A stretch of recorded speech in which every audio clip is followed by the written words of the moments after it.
We already know that verbs are used to describe an action or a state, and that, to be grammatically correct, all sentences and clauses must contain a verb. Let's now look more closely at how important verbs are, and just how much information they can provide. Verbs tell us an enormous amount about an action. They can tell us the emotion behind it, for example, whether the boy dances into the room or storms into the room, but also when the action takes place. This is known as its tense. Let's start by looking at how a verb can be written in different tenses. To begin with, we need to understand what a root verb is. The root verb is the word you'd find in the dictionary if you were to look it up. It's kind of like the purest, simplest form of the verb. So what's Ben doing here? Well, he's dancing. But what's the verb we'd find in the dictionary? What's the root verb? Well, it's dance. So how can the verb dance be written in different tenses? Well, the easiest way to work this out is to say the sentence out loud. Let's imagine Ben was dancing last week, so he's finished now. We'd say Ben danced, so the root verb dance is turned into danced, which is the past tense version of the verb.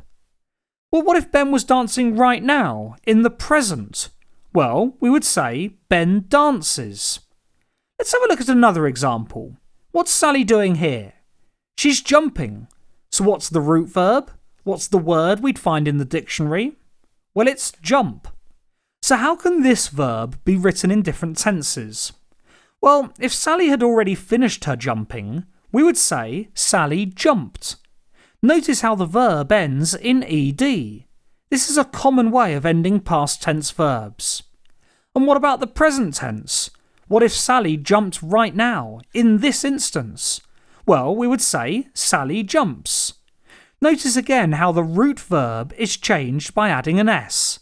Again, this is a common way of ending present tense verbs. Not all verbs change with these spelling rules. Take a look at Paul here. He's running. The root verb here is run. So what's the past tense version of run? Is it runned? Would we say Paul runned to the shops? No, of course not. The past tense of run is ran. So we'd say Paul ran to the shops.